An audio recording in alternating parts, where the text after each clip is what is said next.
Hi hello guys, welcome back to Adya colourful. ನಾನು Suma. Friends, ಇವತ್ತಿನ ವಿಡಿಯೋದಲ್ಲಿ ಒಂದು ಈವ್ನಿಂಗ್ ಸ್ನ್ಯಾಕ್ಸ್ ರೆಸಿಪಿನ ನಿಮ್ಮ ಜೊತೆ ಶೇರ್ ಮಾಡ್ತಾ ಇದ್ದೀನಿ. ಸೊ ಒಂದ್ಸಲ ಈ ಸ್ನ್ಯಾಕ್ಸ್ನ ತಯಾರಿಸಿ ತಿಂದರೆ ಖಂಡಿತ ಮಕ್ಕಳಂತೂ ಪದೇ ಪದೇ ಕೇಳ್ತಾರೆ, ಅಷ್ಟು ಚೆನ್ನಾಗಿದೆ ಈ ಒಂದು ಈವ್ನಿಂಗ್ ಸ್ನ್ಯಾಕ್ಸ್ ರೆಸಿಪಿ. ಈ ಒಂದು ಸ್ನ್ಯಾಕ್ಸ್ ಮಾಡೋದಕ್ಕೆ ಮೊದಲನೇದಾಗಿ ಇಲ್ಲಿ ಬೇಯಿಸಿರೋಂತಹ ಒಂದು 2 ಆಲೂಗೆಡ್ಡೆನ ತಗೊಂಡಿದ್ದೀನಿ. ಸೊ ಈ ರೀತಿಯಾಗಿ ನಾವು ಒಂದು ತಟ್ಟೆಗೆ ಹಾಕಿ ಅದನ್ನು ಚೆನ್ನಾಗಿ ಮ್ಯಾಶ್ ಮಾಡ್ಕೋಬೇಕು. ಸೊ ಫ್ರೆಂಡ್ಸ್, ನೀವ್ಯಾರಾದ್ರೂ ಫಸ್ಟ್ ಟೈಮ್ ನನ್ನ ಚಾನಲ್ಗೆ ವಿಸಿಟ್ ಮಾಡಿದರೆ ಪ್ಲೀಸ್ ನನ್ನ ಚಾನಲ್ನ ಸಬ್ಸ್ಕ್ರೈಬ್ ಮಾಡ್ಕೊಳ್ಳಿ, ಹಾಗೆ ಲೈಕ್ ಮಾಡಿ, ಹೆಚ್ಚೆಚ್ಚು ನಿಮ್ಮ ಫ್ರೆಂಡ್ಸ್ ಗ್ರೂಪಲ್ಲಿ ನನ್ನ ವಿಡಿಯೋಗಳನ್ನು ಶೇರ್ ಮಾಡಿ ಫ್ರೆಂಡ್ಸ್. ಓಕೆ, ಸೊ ಈಗ ನಾನು ಆಲೂಗೆಡ್ಡೆನ ಚೆನ್ನಾಗಿ ಈ ರೀತಿ ಮ್ಯಾಶ್ ಮಾಡಿದ್ದೀನಿ. ನಂತರ ಇದಕ್ಕೆ ಸಣ್ಣದಾಗಿ ಕಟ್ ಮಾಡಿರೋಂತಹ ಹಸಿರು ಮೆಣಸಿನಕಾಯಿ ಹಾಕ್ಕೊಂಡಿದ್ದೀನಿ. ಹಾಗೆ ಒಂದು ಈರುಳ್ಳಿ ಸಣ್ಣದಾಗಿ ಕಟ್ ಮಾಡಿ ಹಾಕ್ಕೊಳ್ಳೋಣ. ಮತ್ತೆ ಸ್ವಲ್ಪ ಕೊತ್ತಂಬರಿ ಸೊಪ್ಪನ್ನು ಕೂಡ ಹಾಕ್ಕೊಳ್ತಾ ಇದ್ದೀನಿ. ಸಣ್ಣದಾಗಿ ಕಟ್ ಮಾಡಿ ಕೂಡ ಅದನ್ನು ಹಾಕ್ಕೊಳ್ಳೋಣ, ನೋಡ್ಬೋದು ನೀವು. ಸೊ ತುಂಬಾ ಟೇಸ್ಟಿಯಾಗಿ ಈಸಿಯಾಗಿ ಮಾಡುವಂತಹ ಒಂದು ಈವ್ನಿಂಗ್ ಸ್ನ್ಯಾಕ್ಸ್ ಇದು. ಸೊ ಸ್ನ್ಯಾಕ್ಸು ಯಾವಾಗಲೂ ಬೇರೆ ಥರದ ನಾವು ಸ್ನ್ಯಾಕ್ಸ್ಗಳನ್ನು ಮಾಡ್ತಾ ಇರ್ತೀವಿ, ಬಟ್ ಸ್ವಲ್ಪ ಡಿಫ್ರೆಂಟ್ ಆಗಿರುವಂತಹ ಸ್ನ್ಯಾಕ್ಸನ್ನು ಮಾಡಿ ಮಕ್ಕಳಿಗೆ ಕೊಡೋದ್ರಿಂದ ಖಂಡಿತ ಮಕ್ಕಳಿಗೂ ಕೂಡ ತುಂಬಾ ಇಷ್ಟ ಆಗುತ್ತೆ ಅಂತ ಹೇಳ್ಬೋದು. ಸೊ ಇದಕ್ಕೆ ರೆಡ್ ಚಿಲ್ಲಿ ಫ್ಲೇಕ್ಸನ್ನು ಹಾಕ್ಕೊಳ್ತಾ ಇದ್ದೀನಿ, ಒಂದು ಅರ್ಧ ಸ್ಪೂನ್ ಆಗುವಷ್ಟು. ಹಾಗೆ ಒಂದು 1/4 ಟೀ ಸ್ಪೂನ್ ಆಗುವಷ್ಟು ಚಾಟ್ ಮಸಾಲ ಪೌಡರ್ನ ಹಾಕ್ಕೊಳ್ತಾ ಇದ್ದೀನಿ. ಚಾಟ್ ಮಸಾಲ ಪೌಡರ್ ಇದ್ದರೆ ಉಪಯೋಗಿಸಿ, ಇಲ್ಲ ಅಂತಂದರೆ ನೀವು ಸ್ಕಿಪ್ ಮಾಡ್ಬೋದು. ಇದ್ರ ಬದಲು ಬೇಕಿದ್ರೆ ನೀವು ಗರಂ ಮಸಾಲ ಪೌಡರ್ನ ಕೂಡ ಹಾಕ್ಕೊಳ್ಬೋದು. ಹಾಗೆ ಒಂದು ಪಿಂಚಷ್ಟು ನಾನು ಅಡಿಗೆ ಅರಿಶಿನ ತಗೊಂಡಿದ್ದೀನಿ, ಒಂದೇ ಒಂದು ಪಿಂಚಷ್ಟು. ನಂತರ ಇದಕ್ಕೆ ಸ್ವಲ್ಪ ನಾವು ಪೆಪ್ಪರ್ ಪೌಡರ್ನ ಹಾಕ್ಕೊಳ್ಳೋಣ. ಸ್ವಲ್ಪ ಹಾಕ್ಕೊಂಡಿದ್ದೀನಿ. ಫಸ್ಟೇ ನಾವು ಹಸಿರು ಮೆಣಸಿನಕಾಯಿ ಕೂಡ ಹಾಕಿರ್ತೀವಿ, ಅದ್ರ ಜೊತೆ ಚಿಲ್ಲಿ ಫ್ಲೇಕ್ಸ್ ಹಾಕಿರ್ತೀವಿ, ಮತ್ತು ಪೆಪ್ಪರ್ ಪೌಡರ್ ಹಾಕಿರ್ತೀವಿ, ಮತ್ತು ರುಚಿಗೆ ತಕ್ಕಷ್ಟು ಉಪ್ಪನ್ನು ಕೂಡ ಹಾಕ್ಕೊಳ್ಳೋಣ ಇವಾಗ. ನಂತರ ಅಚ್ಕಾರದ ಪುಡಿ ಕೂಡ ಹಾಕ್ಕೊಳ್ಬೇಕು. ಸೊ ಖಾರ ನೋಡಿಕೊಂಡು ಇವನ್ನೆಲ್ಲ ಉಪಯೋಗಿಸಿ, ಸ್ವಲ್ಪನೇ ನೀವು ಎಷ್ಟು ಖಾರ ಬೇಕಾಗುತ್ತೋ ನೋಡಿಕೊಂಡು ಉಪಯೋಗಿಸ್ಬೇಕು. ನಾನು ಸ್ವಲ್ಪ ಅಚ್ಕಾರದ ಪುಡಿನ ಹಾಕ್ಕೊಂಡಿದ್ದೀನಿ ಇಲ್ಲಿ. ಇಷ್ಟನ್ನು ಹಾಕಿದ ನಂತರ ಇವಾಗ ಇದನ್ನು ಚೆನ್ನಾಗಿ ಮಿಕ್ಸ್ ಮಾಡ್ಕೊಳ್ಳೋಣ. ನೋಡಿ, ಈ ರೀತಿಯಾಗಿ ನಾವು ಮಿಕ್ಸ್ ಮಾಡ್ಕೊಳ್ತಾ ಇದ್ದೀವಿ. ಹೀಗೆ ನೀಟಾಗಿ ಫಸ್ಟು ಮಿಕ್ಸ್ ಮಾಡ್ಕೋಬೇಕು. ತುಂಬಾ ಚೆನ್ನಾಗಿರುತ್ತೆ ಈ ಒಂದು ಸ್ನ್ಯಾಕ್ಸು. ಸೊ ನೀವು ಮಾಮೂಲಿಯಾಗಿ ಮಾಡುವಂತಹ ಒಂದು ಸ್ನ್ಯಾಕ್ಸಲ್ಲಿ ಇದು ಒಂದು ಡಿಫ್ರೆಂಟ್ ಆಗಿರೋವಂತಹದ್ದು, ಖಂಡಿತ ರುಚಿಯಾಗಿರುವಂತಹ ಒಂದು ಈ ಎಗ್ ಕಬಾಬ್ನ ನೀವು ಕೂಡ ಮನೇಲಿ ಟ್ರೈ ಮಾಡಿ. ನಾವು ಎಗ್ ಕಬಾಬ್ ಸುಮಾರು ಟೈಪಲ್ಲಿ ಮಾಡ್ಬೋದು.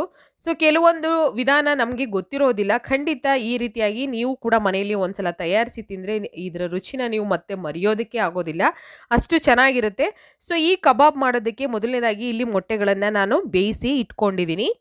ಸೊ ಮೊಟ್ಟೆ ಬೇಯಿಸೋ ವಿಧಾನ, ಮೊಟ್ಟೆ ಬೇಯಿಸ್ಬೇಕಾದ್ರೆ ಒಡೆದೋಗುತ್ತೆ ಯಾಕೆ ಅಂತ ಕೆಲವೊಂದು ಜನ ನನಗೆ ಕಾಮೆಂಟ್ಸ್ ಕಳಿಸಿದ್ರು. ಸೊ ನಾನು ಅದನ್ನು ವಿಡಿಯೋ ಕೂಡ ನಾನು ಮಾಡಿದ್ದೀನಿ. ಖಂಡಿತ ನೀವ್ಯಾರಾದ್ರೂ ನೋಡಿಲ್ಲ ಅಂದರೆ ಚಾನಲಲ್ಲಿದೆ, ಚೆಕ್ ಮಾಡಿ ಫ್ರೆಂಡ್ಸ್, ಮೊಟ್ಟೆನ ಹೇಗೆ ಬೇಯಿಸ್ಕೊಳ್ಳೋದು ಅಂತ.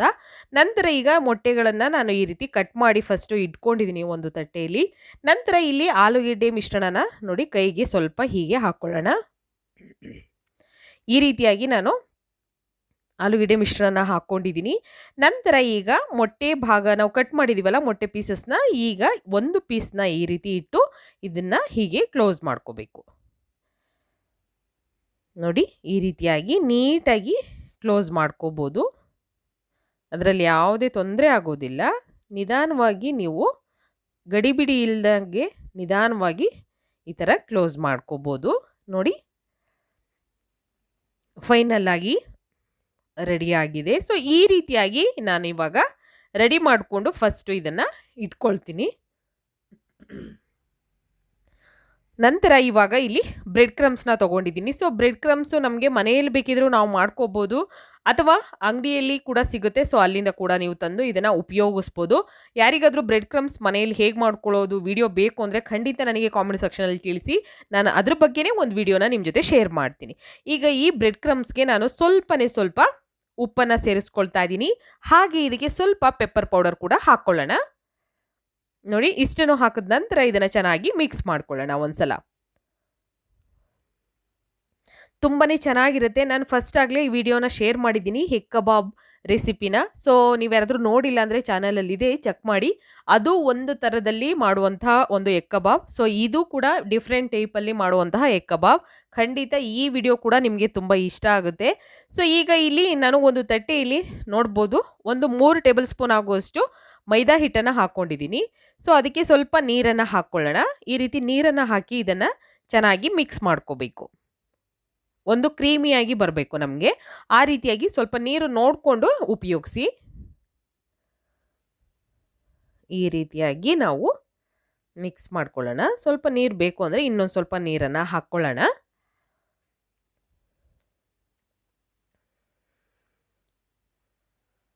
ಈ ರೀತಿ ಮಿಕ್ಸ್ ಮಾಡ್ಕೊಳ್ತಾ ಇದ್ದೀನಿ.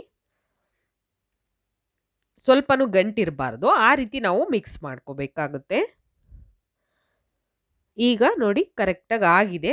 ಸೊ ನಾನು ರೆಡಿ ಮಾಡಿ ಕೂಡ ಉಂಡೆಗಳನ್ನು ಇಟ್ಕೊಂಡಿದ್ದೀನಿ. ನೋಡ್ಬೋದು ಕಬಾಬ್ಗೆ ರೆಡಿ ಮಾಡಿ ಇಟ್ಕೊಂಡಿದ್ದೀನಿ. ಸೊ ಈಗ ಬ್ರೆಡ್ ಕ್ರಮ್ಸು ಮತ್ತು ಮೈದಾ ಹಿಟ್ಟಿನ ಕ್ರೀಮು ಇಷ್ಟನ್ನು ಕೂಡ ಒಂದು ಕಡೆ ಇಟ್ಕೊಳ್ಳೋಣ. ಮೊದಲನೇದಾಗಿ ಇವಾಗ ನಾವು ಮೈದಾ ಹಿಟ್ಟಿರುವಂತಹ ಒಂದು ಕ್ರೀಮಿಗೆ ಈ ರೀತಿಯಾಗಿ ಈ ಒಂದು